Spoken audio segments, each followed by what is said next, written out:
नमस्कार, आप देख रहे हैं पंजाब केसरी टीवी और मैं हूं प्रवीण झा। आज हम बात करेंगे भारत और चीन के बीच सीमा पर एक बार फिर से तनाव बढ़ गया है। चीनी सैनिकों ने एक बार फिर से 29-30 अगस्त की रात को घुसपैठ की कोशिश की और इस बार घुसपैठ ऐसी जगह पर हुई है जहां पर आज तक इससे पहले नहीं हुई थी। और इसी पर ज़्यादा बातचीत करने के लिए इस वक्त हमारे साथ मौजूद हैं रक्षा पूर्व जॉइंट सेक्रेटरी और राष्ट्रीय सुरक्षा विशेषज्ञ जितेंद्र कुमार जी। जितेंद्र जी, आपका बहुत बहुत स्वागत है। धन्यवाद सर, जिस तरह से चीन जो है बार बार जो है वो सीमा पर घुसपैठ की कोशिश कर रहा है, आखिर चाहता क्या है चीन? देखिए, आपके चैनल पे पहले भी हम लोगों की बातचीत हुई थी और हम लोगों ने कहा था कि 1967 के बाद जब भी कोई घुसपैठ का मामला हुआ है उसमें ये सबसे खतरनाक मामला है, सबसे गंभीर मामला है। और इसकी वजह है कि चीन के भीतर के हालात, देखिए चीन के भीतर हालात सामान्य नहीं थे। एक तो कोविड को लेके प्रेसिडेंट शी जिनपिंग के खिलाफ काफी असंतोष बढ़ रहा था। दूसरा, शी जिनपिंग ने किया है कि करीब 10 लाख लोगों के खिलाफ उन्होंने एंटी करप्शन के नाम पे अपने जितने राजनीतिक प्रतिद्वंदी हैं सभी का उन्होंने सफाया कर दिया है। करीब 200 लोग इसमें मंत्री होते थे या डिप्टी मिनिस्टर इसके रैंक के लोग होते थे, उनको भी उन्होंने खत्म कर दिया है। यहाँ तक कि जो सीसीपी की हिरार्की में तीसरे नंबर के, 5वें नंबर के इस तरीके के वरिष्ठ लोग होते थे, उनको भी उन्होंने खत्म किया। तो वो चीन के जो वर्तमान राष्ट्रपति है, पहले भी हम लोगों ने कहा है कि वो सम्राट बन गए हैं और एक सम्राट को अपनी सत्ता का एक अलग नशा होता है। तो एक तो वो नशा अपने करके, भारत एक मजबूत देश है, चीन के बाद सबसे मजबूत देश भारत ही है, तो भारत को वो एक सबक सिखाना चाहते हैं। दूसरा, जो उम्मीद की जा रही है कि पूरा जो हिमालयन रेंज है वो अपने चीनी साम्राज्य को बढ़ाने के लिए पूरे हिमालयन रेंज पे वो कब्जा करना चाहते हैं किसी तरीके से। दूसरा, अगर हम देखें तो उन्होंने पूरे सेंट्रल एशिया तक वो पहुंच गए हैं जिनजियांग वगैरह को सिक्योर करने के लिए, और पूरा वो गिलगिट बल्तिस्तान से पूरे इलाके को जो है चीनी साम्राज्य में शामिल करने की शायद षड्यंत्र बना रहे हैं। तो वो भीतर में भी अपनी जो संतोष है उसको खत्म करके अपनी ताकत बढ़ाना चाहते हैं। और उनके पास एक बहुत ही एफिशिएंट सिक्योरिटी मशीनरी है, जो ब्यूरोक्रेसी है, आर्मी की बात हम नहीं कर रहे हैं, तो उसका वो इस्तेमाल करके उन्होंने कुछ उनको शायद ऐसा खाका दिया होगा कि ये करना जरूरी है ताकि उनकी जो पेरिफेरी है, जो उनकी सीमाएं हैं, सीमाएं इतनी बढ़ जाएंगी कि मेनलैंड और सुरक्षित हो जाएगा और पूरे चीन के इतिहास में उनका नाम होगा, सम्राटों की लिस्ट में उनका नाम होगा कि उन्होंने चीन को इतना ज्यादा बढ़ा लिया है। नहीं सर, मेरा सवाल यह है कि चीन घुसपैठ की कोशिश तो लगातार कर रहा है, लेकिन अभी तक फिंगर फोर के इलाके में, जिस इलाके में देखा जा रहा था, अब उससे अलग यानी पेंगोंग झील के दक्षिणी इलाके में इस बार घुसपैठ की कोशिश हुई है। तो आपको लग रहा है कि क्या ये बार बार जो चीन जो है वो स्थान बदल बदल कर दूसरे इलाके से घुसपैठ की कोशिश कर रहा है? तो इसका मतलब है कि पूरे जो बॉर्डर इलाका है उस हर जगह चीन की यही मंशा है कि कहीं ना कहीं से घुसपैठ कर भारत के सीमाओं पर या भारत के जमीन को अपने कब्जे में लिया जाए? बिल्कुल, एक तो ऐसी मंशा जरूर लग रही है कि वो भारत की जमीन को एक जगह नहीं कई जगह से अपने कब्जे में ले रहा है। हमारे सुरक्षा कर्मी लोग जो हैं, सुरक्षा सैनिक लोग हैं, सैन्य विभाग वगैरह, ये सबको पता होगा हम लोगों से ज्यादा अच्छा। लेकिन फिर भी मैं एक दो बातें कहना चाहूंगा कि हमें सावधान रहने की बहुत जरूरत है। संभव है ये एक तमाशा हो, ये एक दिखावा हो कि सैन्य तरीके से यहाँ वहां घुसपैठ कर रहे हैं, इसके पीछे कोई दूसरी उनकी इस गहरी साजिश हो कि वो अपने रोबोटिक फैसिलिटीज का, अपने टेक्नोलॉजिकल फैसिलिटीज का, अपने मिसाइल सिस्टम का, अपने दूसरे वेपन सिस्टम का इस्तेमाल करें। इस तरीके से वो हमें उलझा के रखे रहें कि हम लोग यहाँ पे, हमारे सैनिक उनको तो मुंह तोड़ जवाब दे रहे हैं। जब भी आने की कोशिश कर रहे हैं तो उनको हमारे सैनिक मुंह तोड़ जवाब देकर उनको वापस भेज दे रहे हैं। तो सैन्य के स्तर पे देखिए, हमारे सैनिकों के मनोबल से उनके सैनिकों के मनोबल की तुलना नहीं की जा सकती। हमारे सैनिक एक प्रजातंत्र देश के सैनिक है, वो बहुत ही सक्षम भी है और बहुत अदम्य साहस भी है और उत्साह भी है। उसके मुकाबले उनके सैनिक जो है कम्युनिस्ट पार्टी के नौकर की तरह हैं, जो उनके गुलाम की तरह हैं कि जो कम्युनिस्ट पार्टी कहती है वो उनका करना पड़ता है, और उनकी मौत भी हो जाती है तो उनको एक सैनिक जैसा सम्मान तक नहीं मिलता।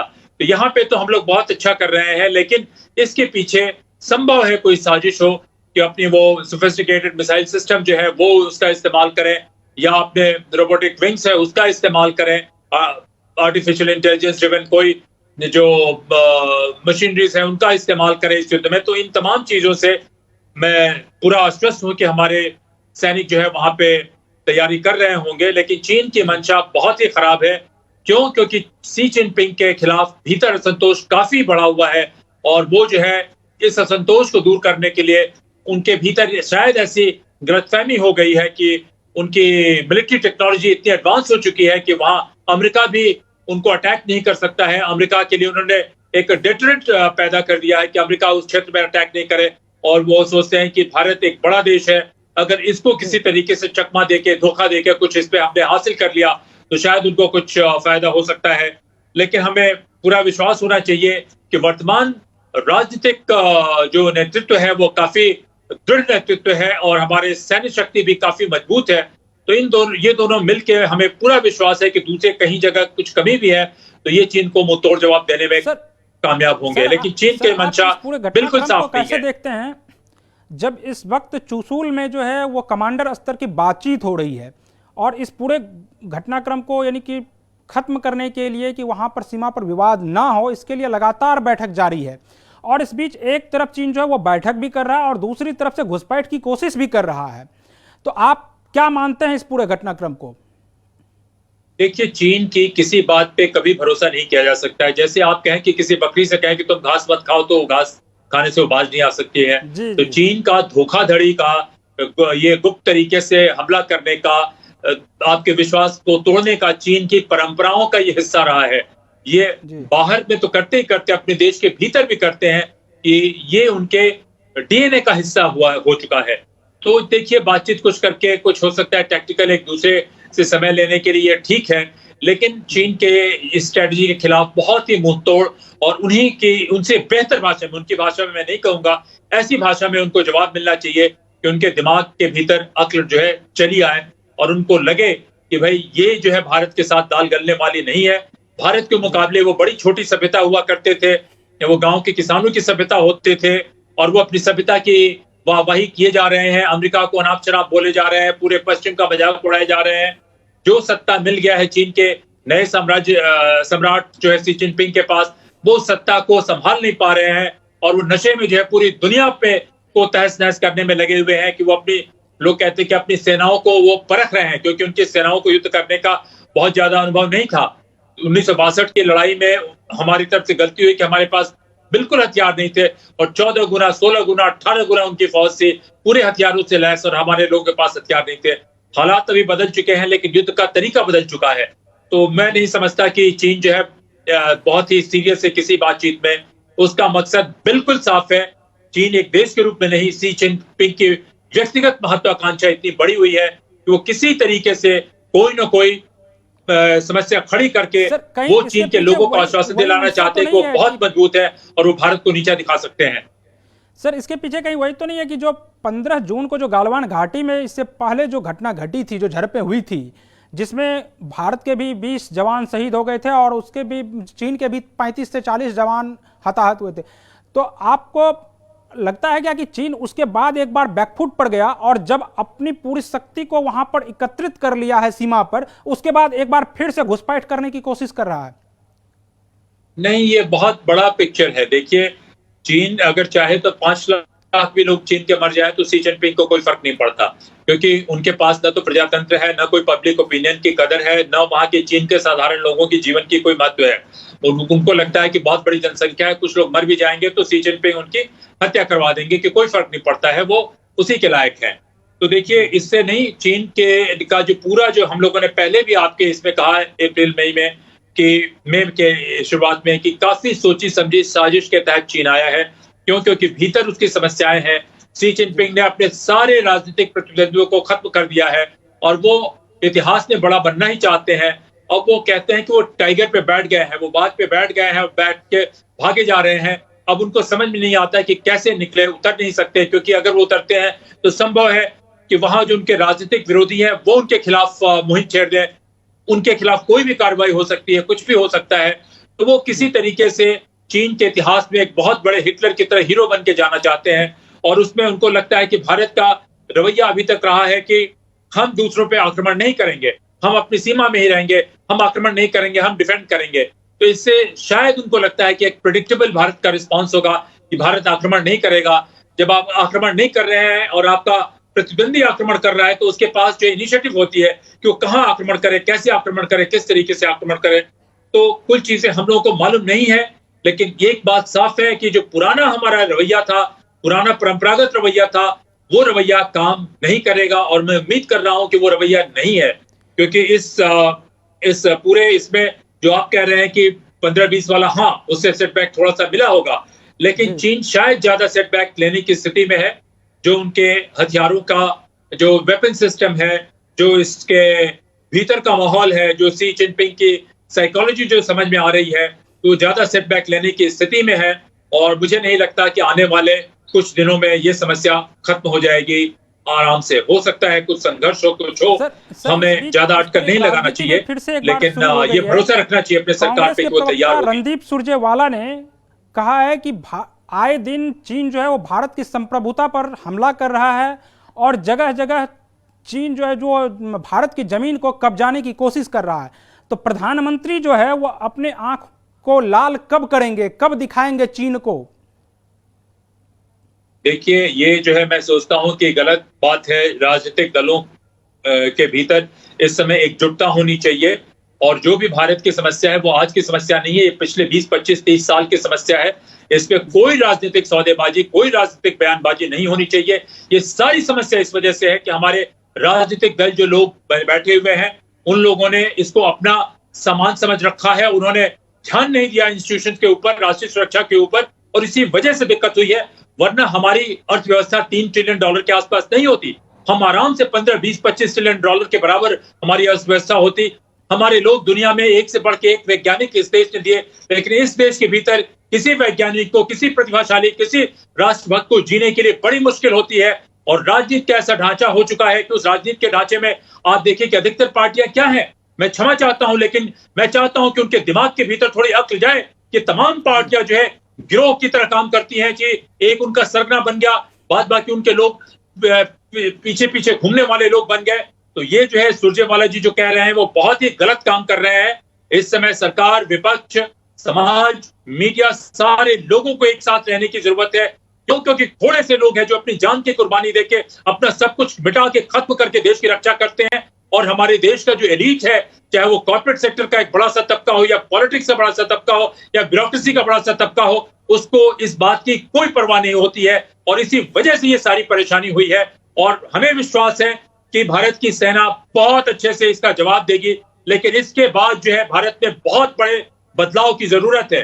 तो बहुत ही अफसोस होता है, बहुत ही शर्म महसूस होता है जब ऐसे राजनेता एक दूसरे के ऊपर आरोप लगाने की कोशिश करते हैं। सब कुछ होने के बाद देखिए, व्यवस्थाओं में कमी है, ब्यूरोक्रेसी में बहुत से गलत से लोग हैं, और वो लोग कांग्रेस के जमाने में भी वो बड़े खुश थे, इस सरकार के पीछे भी वो घुस गए हैं। लेकिन प्रधानमंत्री को इस तरीके से चुनौती नहीं देनी चाहिए। वो सबसे लोकप्रिय प्रधानमंत्री तो है ही, और जितने सुरक्षा बल में लोग हैं सभी को उन पे भरोसा है। तो ये सारे मुद्दे व्यक्तिगत कोई वाद विवाद का मैच नहीं है। ये पूरे देश की स्ट्रेटेजी का ये है कि इसमें ठंडे दिमाग से होकर काम करना चाहिए। बहुत शर्म की बात है कि उन्होंने ऐसा बयान दिया। सर, आखिरी सवाल करना चाहेंगे कि चीन लगातार एग्रेसिव होता जा रहा है, जबकि भारत की तरफ से लगातार यह कहा जा रहा है कि जो यथास्थिति बनी हुई है आप उसी यथास्थिति पर रहिए, लेकिन इसको चीन मानने को तैयार नहीं है। और लगातार कभी दक्षिणी पेंगोंग झील के पास, कभी डेप्सोंग वैली में, तो कभी आप गालवान वैली में, हर जगह घुसपैठ की कोशिश कर रहा है। तो आप चीन के इस मंशा को कैसे देखते हैं? क्या आखिर चीन के अंदर चल क्या रहा है? चीन क्या सोच रहा है? हम लोगों ने बात किया ना कि चीन जो है उसको लगता है कि वो दुनिया का सबसे बड़ा सिविलाइजेशन है। चीन के ने जो हथियार बनाए हैं वो हथियार ऐसे हैं, वो चाहे तो अमेरिका के तमाम सैटेलाइट को चीन के सरहद के ऊपर से खत्म कर सकता है। चीन के पास ऐसे मिसाइल हैं जो हाइपरसोनिक मिसाइल हैं, जो हवा से 6 से 7 गुना मारक हैं, और वो एक दफे लॉन्च होने के बाद 5-6 दफे अपनी ट्रैजेक्टरी बदल सकते हैं। तो उस हिसाब से चीन को लगता है कि अमेरिका के पास एयर डिफेंस सिस्टम के पास भी उसका जवाब नहीं है। तो इसमें उनको आत्मविश्वास बढ़ा है। उन्होंने पिछले 20-25 साल से, खासकर 90 के दशक से, एक ऐसी अर्थव्यवस्था बनाने की कोशिश की जो उनके सामरिक शक्तियों को, उनके टेक्नोलॉजिकल एडवांसमेंट को, उसको मदद करे। तो जबरदस्त टेक्नोलॉजिकल इनोवेशन उन्होंने किया है, जबरदस्त मिलिट्री कैपेसिटी उन्होंने बढ़ाई है, और उसको बूस्ट करने के लिए उन्होंने सारे रिसोर्सेज कैप्चर किए हैं। और सारे रिसोर्सेज ही नहीं कैप्चर किए हैं, मार्केट भी कैप्चर करके रखा हुआ है कि सारी दुनिया उन पर डिपेंड है। लोग जो है पश्चिम के लोगों को चीन की बात समझ में नहीं आती है। पश्चिम के लोगों को लगा कि एक दफे चीन में संपन्नता आएगी, लोग अमीर होंगे तो चीन में प्रजातंत्र आ जाएगा, चीन सामान्य हो जाएगा, भारत की तरह हो जाएगा। देखिए ये उनकी सबसे बड़ी भूल है, क्योंकि चीन की एक अलग किस्म की मानसिकता रही है। पिछले 3000, 4000, 5000 के साल में चीन में कभी प्रजातंत्र नहीं रहा है। उन्होंने अपने लोगों को हमेशा कुछ लोगों को मजदूर बना के, कुचल के, दमन करके उनका इस्तेमाल किया है। तो वैसे ही उन्होंने अपने देश के भीतर तो लोगों को मजदूर बना दिया है। कुछ समय नहीं मिलता उनको सोचने कहने के लिए, वो बेचारे काम करते रहते हैं। और कुछ लोग जो है एलीट बन के उनको सारे लोगों को अपने खेमे में ले लिया है इन लोगों ने। और इनमें थोड़े बहुत बदलाव चल रहे हैं, डिफरेंसेस चल रहे हैं। लेकिन इस समय जो है चीन की एक और प्रवृत्ति रही है कि हर कुछ सालों के बाद वो तरक्की करता है इस मॉडल के जरिए, और अपना भी सर्वनाश करता है, दुनिया का भी सर्वनाश करता है। तो इस समय चीन ज्यादा सर्वनाश करने की स्थिति में है। तो चीन देखिए एक अहंकार में है। चीन के राष्ट्रपति का विशेष रूप से अहंकार है कि वो हिटलर से भी ज्यादा उनको नशा हो चुका है। और इस नशे में दिक्कत यह है कि भारत के मुकाबले कागज में उनको लगता है कि वो टेक्नोलॉजिकली बहुत मजबूत है, आर्थिक रूप से बहुत मजबूत है, वो शॉक ज्यादा एब्जॉर्ब कर सकते हैं। और भारत की हमेशा से ये रही है कि हम दुनिया में किसी पे आक्रमण नहीं करना चाहते, हम शांति से रहना चाहते हैं। तो हमारे ख्याल से आज स्थिति बदली हुई है, तो इसी को लेके जो है वो आक्रामक रवैया अपनाए हुए हैं कि चीन के मन में तो ऐसा ही चल रहा है। लेकिन मुझे पूरा विश्वास है कि राजनीतिक लीडरशिप और मिलिट्री लीडरशिप तैयार है चीन को सही तरीके से जवाब देने के लिए।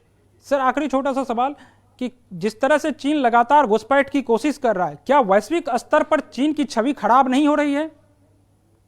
देखिए चीन को अपने छवि के बारे में कोई चिंता नहीं है। चीन ने छवि की कोई परवाह नहीं की है। उसको लगता है कि कोई फर्क नहीं पड़ता है, हमें तो डंडे से अपनी ताकत से इस्तेमाल करना है, जिसको जो छवि खराब करनी है करे। हमारे पास इतनी ताकत है कि जो प्रजातांत्रिक देश है उस देश के भीतर तक में अपना उसके लोग बैठे हुए होंगे। युद्ध का एक नया तरीका है सबवर्शन, तो चीन खुद करता है। पाकिस्तान के जरिए देखिए संभव है भारत के भीतर उसने कई एक अपने सपोर्ट स्ट्रक्चर बना रखे होंगे, कई जगह बना के रखे होंगे, यहाँ तक कि अमेरिका के भीतर उसने अपना सपोर्ट स्ट्रक्चर बना रखा है। तो उसको अपनी छवि की चिंता नहीं है, किसी चीज की चिंता नहीं है, उसको सिर्फ अपनी ताकत की चिंता है। और अपने ताकत के लिए उसके राजाओं का हमेशा जो परंपरा रही है, या वर्तमान इसकी कम्युनिस्ट लीडर की परंपरा रही है कि वो अपने लोगों की हत्या कर सकते हैं, किसी लोगों की हत्या कर सकते हैं। तो जो इंसान का जो एक कैनिबलिस्टिक इंस्टिंक्ट का सबसे घिनौना रूप है, जो ताकत के नशे में हो जाता है, वो चीन के पास है। चीन के पहले भी आपसे एक दफे बात हुई कि जो चीन के सबसे बड़े सम्राट हुए जिन्होंने चीन को यूनाइट किया, तो जब उनका देहांत हुआ तो लाखों लोगों को या हजारों लोगों को उनके साथ कब्र में दफन कर दिया गया जिंदा, ये सोच के कि जब वो मृत्यु हुई है तो उनको नौकरों की जरूरत पड़ेगी, तो सारे लोग नौकर की तरह उनके यहाँ दफन हो जाए। माओ से तुम तक देखें तो यही मानसिकता रही कि 4 करोड़ लोगों को माओ ने हत्या करवा दी सिर्फ शक के आधार पे कि शायद वो उनके विचारों से सहमत नहीं है।